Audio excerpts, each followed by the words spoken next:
ko'chada qolib ketdik, qor yog'ayotgan paytda jaqchini kesib tashladi. Xo'jayinim rahmatli bo'lib Toshkentga kelib qolganman. 3 yildan keyin turmush qildim. 2 farzandli bo'lgan paytimizda ajralib ketdik. Hozirgi kunda 6 farzandim bilan Chilonzorda turaman. Ijaraga qancha to'laysiz oyiga? 200 dollar. Oyiga qancha daromad topasiz? 2 million. Shu podroqlarga ko'rsataman. Bola pul olaman 700 ming. Har doim vaziyatim yaxshi bo'la olmaydi. Topgan 2 millionimni bolalarim o'qishiga imkonim boricha kiyim-kechak ichib qoladi. Oyda yilda bir ularni olib beraman. Joykenda ko'chada yotgan vaqtlarimiz bo'ldi. Podyezdlarda yotgan paytlarimiz bo'ldi.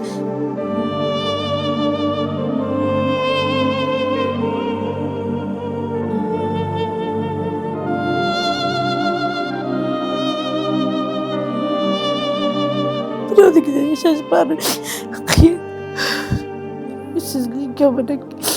Hech kimnikida 2 kundan ortiq turolmaysiz ekansiz. Qor yog'ayotgan paytda ko'chada 3 ta qizim sovuqda o'tirdi. Kvartira qarab yurdi. Qizimni tishi bir hafta yeringlab yurdi. Pulim bo'lmagancha olib borolmadim. O'zimizni otaxonimiz yo'q. Otaxonimiz buzib tashlashgan. Boray desam kiradigan joyimiz yo'q. Bolalarsiz o'zimni hech kim tasavvur qilaman. Farzandlarim meni baxtim.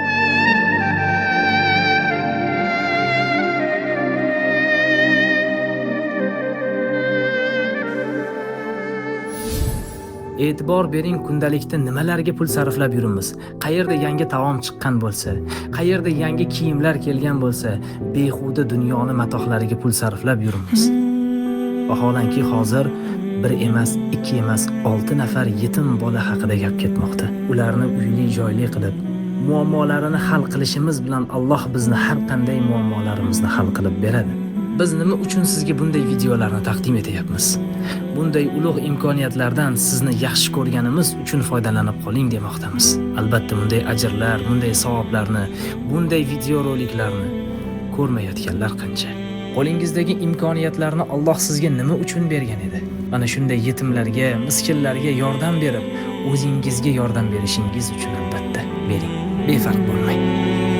Vaqf xayriya jamoat fondi. Birgalikda biz katta kuchmiz.